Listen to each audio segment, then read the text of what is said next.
안녕하세요. 썰다방입니다. 오늘의 사연은 서울 사시는 40대 남성분이 보내주신 사연입니다. 사연 읽어드릴게요. 안녕하세요. 전부인의 외도로 이혼한 후 현재는 재혼해서 새로운 가정을 이룬 한 가정의 가장입니다. 지금은 행복하게 잘 살고 있지만 그때의 전부인을 믿었었던 만큼 배신감과 분노는 엄청났기에 차마 다시 말을 꺼내기도 화가 나는 사연입니다. 전부인과는 10년간의 결혼 생활을 했습니다. 결혼하기 전 거래처 대리였던 그녀를 처음 만났고 키도 크고 몸매도 좋고 얼굴도 예쁘고 성격도 좋은 그녀에게 첫눈에 반했습니다. 그 당시 그녀는 만나고 있는 남자친구가 있었지만 놓치고 싶지 않은 마음이 들었습니다. 그래서 1년간은 가끔 안부 문자를 주고받고 업무 핑계로 저녁 식사나 커피를 마시는 등 마음을 숨긴 채 곁을 맴돌았습니다. 그러길 1년 후 그녀가 이별을 했다는 사실을 알게 되었고 저의 적극적인 구애 끝에 그녀의 마음을 열 수 있었습니다. 우리는 열정적인 연애를 했고 그러다 사귄 지 6개월 만에 혼전 임신을 하게 되었습니다. 결혼 승낙을 받으러 처가에 간 날 혼전 임신이라고 따기를 맞는 건 아닌가 걱정하며 갔습니다. 그러나 전장인 장모는 서둘러 결혼식을 올리라고 말하더군요. 두 분 다 교직에서 은퇴하고 봉사활동을 하는 등 지역사회에서 존경받는 분들이라 아마 본인 딸이 배부른 몸으로 웨딩드레스를 입어서 남들 입에 오르내리는 게 싫었던 것 같습니다. 그렇게 우리는 임신을 한 후 4개월 만에 결혼식을 치렀습니다. 결혼 후 가정의 1순위였던 저는 전부인과 아이가 너무나 사랑스러웠습니다. 일주일에 한 번씩 사랑을 나눌 정도로 부부관계도 좋았고 그렇게 10년간의 결혼 생활은 평탄하고 행복했습니다. 전부인은 출산 후부터 전업주부를 하였는데 아이가 초등학교 2학년이 되고 나서는 아이에게 필요한 손길이 조금 줄었는지 그때부터 필라테스를 다니기 시작하더라고요.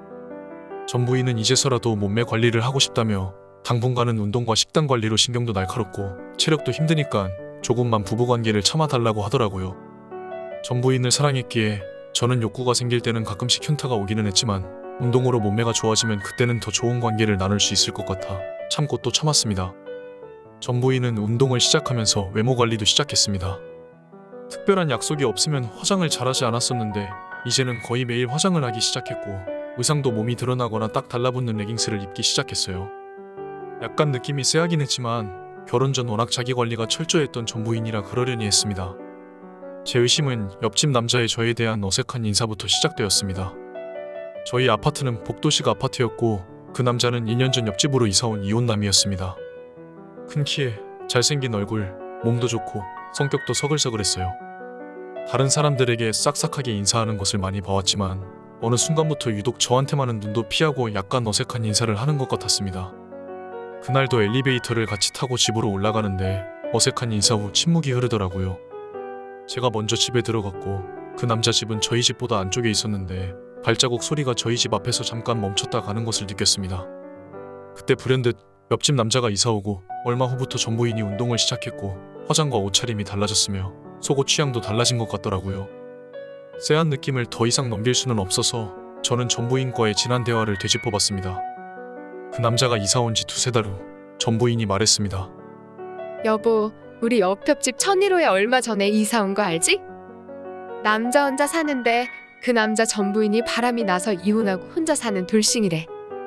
아, 그래? 젊어 보이던데 안 됐네.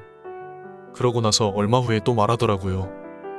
여보, 그 남자랑 우연히 엘리베이터를 타서 몇 마디 해봤는데 글쎄 나랑 동갑이더라고. 키도 크고 얼굴도 잘생기고 피부가 좋고 어려 보여서 나보다 어린 줄 알았더니 동갑이라고 해서 친하게 지내기로 했어. 저는 이유시기는 하지만 돌싱남이랑 친해진다고 하니 기분이 살짝 나쁘기는 했지만 친해지는 게 그냥 오고 가며 인사하고 엘리베이터에서 얘기나 하겠지 하며 그러려니 했습니다.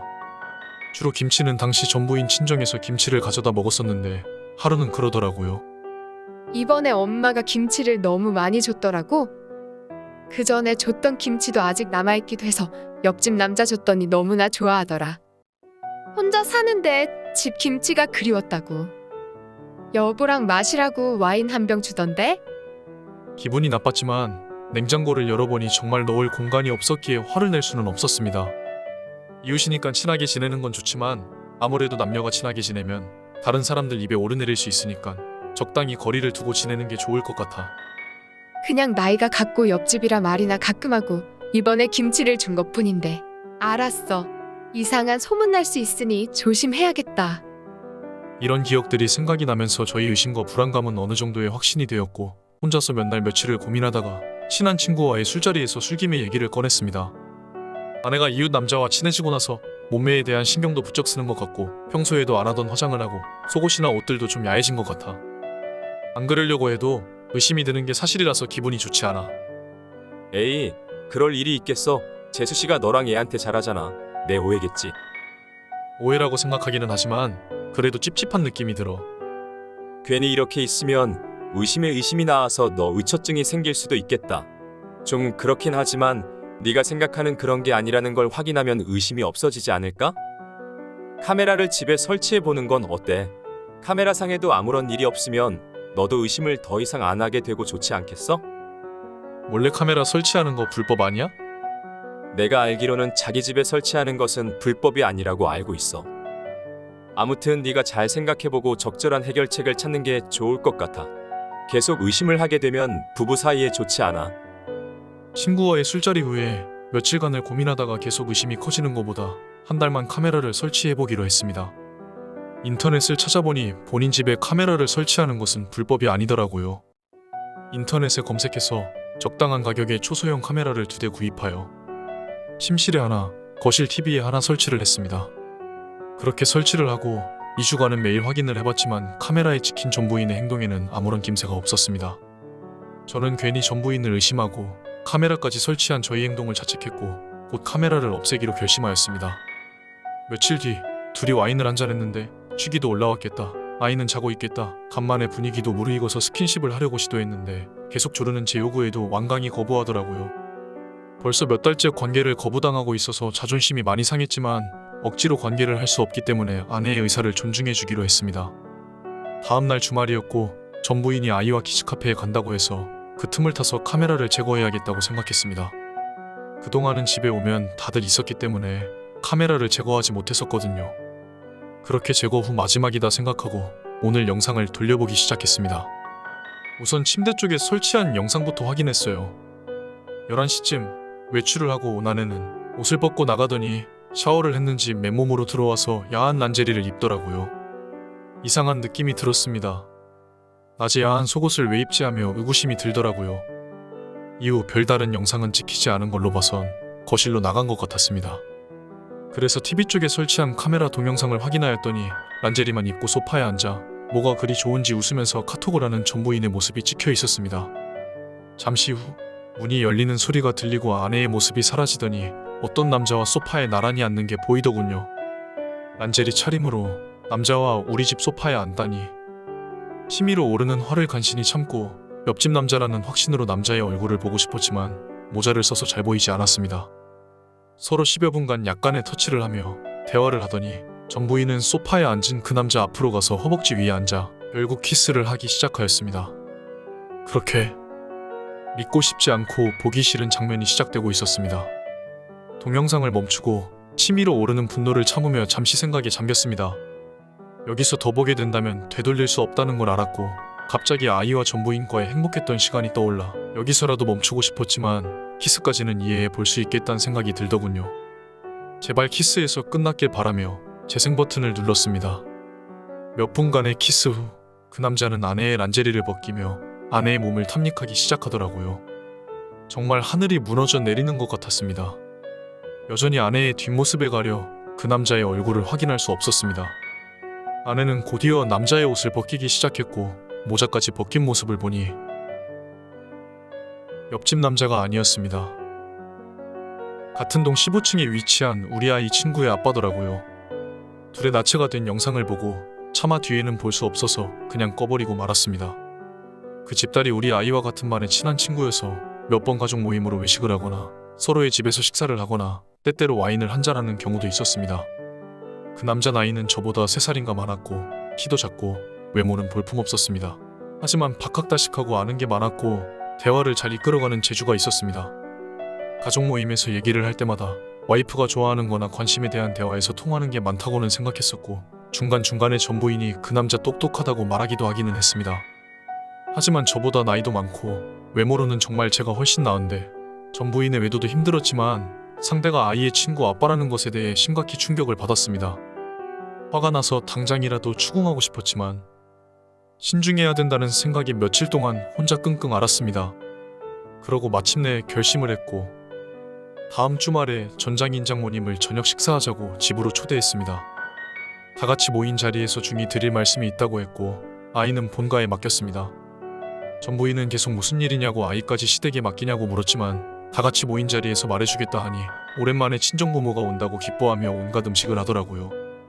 다들 모인 자리 궁금해하는 전장인 장모 앞에서 아무 말 없이 묵묵히 저녁 식사를 끝낸 후 잠깐 담배 한 대 피고 와서 말씀드리겠다고 하고 나갔습니다.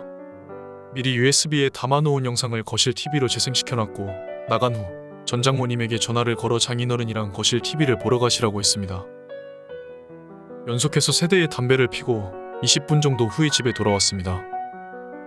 전 부인은 따기를 맞았는지 한쪽 뺨이 붉어져 있었고 머리도 헝클어져 있었습니다.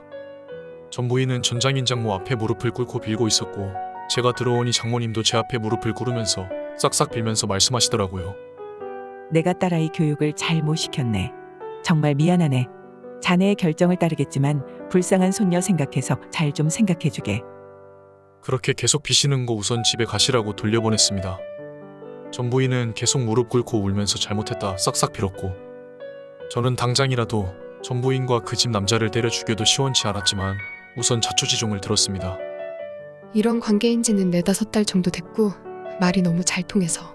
하지만 한 달에 한두 번밖에 안 만났어. 이제는 다시 그런 일 없을 거야. 제발 한 번만 더 기회를 줘. 제발 부탁이야, 여보. 우선 친정에 보내고 혼자 술을 먹으면서 많은 생각을 했습니다. 이혼하는 게 맞지만 딸아이를 생각하면 용서해줘야 하는가 하고 그러나 그 영상을 계속 떠올리며 전 부인의 얼굴을 보며 살아갈 자신이 없었습니다. 다음날 딸아이를 데리러 본가에 가서 자초지종을 설명하고 부모님에게 이혼하겠다고 말했습니다. 충격을 받으셨지만 이내 그러라고 하면서 어머니가 집으로 오셔서 딸아이를 돌봐주기 시작했습니다. 이혼은 생각보다 쉽더라고요. 증거 영상을 가지고 있고 전 부인 귀책 사유니 모든 재산과 양육권은 제가 갖기로 했습니다. 전장인도 명예를 중요하게 생각하셔서인지 불륜 사실을 다른 사람들에게 누설하지 않는 조건으로 제 말대로 다 들어주더라고요. 그 이후 엘리베이터를 탔다가 옆집 남자와 몇 번 같이 탄 적이 있었습니다. 이혼 소식은 빨랐나 봅니다. 한 번은 그 남자와 같이 둘이서만 엘리베이터를 타고 올라가는데 머뭇머뭇하다가 말을 걸어오더라고요. 그 집 이야기는 소문으로 들었어요. 저는 아이가 없어서 그나마 낫지만 저도 전부인이 바람을 펴서 이혼해서 심정을 조금이나마 알 것 같습니다. 사실은 몇 달 전부터 다른 남자가 그 집에 들어가는 것을 보았어요. 문 밖에서 소리를 잠깐 들었는데 둘 사이가 정상적이지는 않은 것 같더라고요. 느낌이 이상해서 몇 번 말씀드릴까 하기도 했지만 괜히 남의 집 일에 끼었다가 문제가 생길까봐 그러지 못했네요. 상심이 크시겠지만 얼른 훌을 털어버리시길 바랄게요. 그제서야 옆집 남자가 왜 저와 마주치면 어색해했는지 알 것 같더군요. 괜한 의심을 해서 멋쩍기도 하고 네, 감사합니다 란 말만 남기고 말없이 쓸쓸히 집으로 들어갔습니다. 아무튼 그렇게 이혼하고 그 집에서 오래 살고 싶지는 않아서 얼마 뒤 그 집을 팔고 다른 곳에 이사했습니다. 대출을 조금 받아 좀 더 좋은 집으로 옮겼는데 부동산 폭등으로 지금은 당시보다 3배 가까이 오르더군요. 2년 전에는 저와 비슷한 환경의 지금의 아내를 만나서 결혼했고 지금은 아내와 딸 그리고 마음으로 낳은 딸 아이 이렇게 넷이서 행복하게 살고 있습니다. 지금의 아내는 현명하고 살림도 육아도 잘하는 사람입니다. 부부관계도 좋고 아내가 하는 사업이 잘 돼서 제 차도 바꿔주고 정말 행복한 가정을 이루어 살고 있습니다. 그때 일만 생각하면 뒤통수 맞은 배신감에 아직도 화가 치밀어 오르지만 요새 이렇게 행복한 거 보면 성실하고 정직하게 열심히 사는 사람에게는 언젠간 복이 있다고 생각이 드네요. 제 사연으로 배우자의 외도로 힘들어 하시는 분들이 위로가 되었으면 좋겠습니다. 어렵게 결정 내리고 이혼하셨다면 꼭 저처럼 좋은 사람 만나 행복한 가정을 이루시길 기원합니다. 행여나 외도를 한 번쯤 생각해본 분들이나 지금도 하고 있는 분들 언젠간 벌 받습니다. 제발 하루라도 빨리 정신 차리시고 속죄하시면서 살길 바라겠습니다.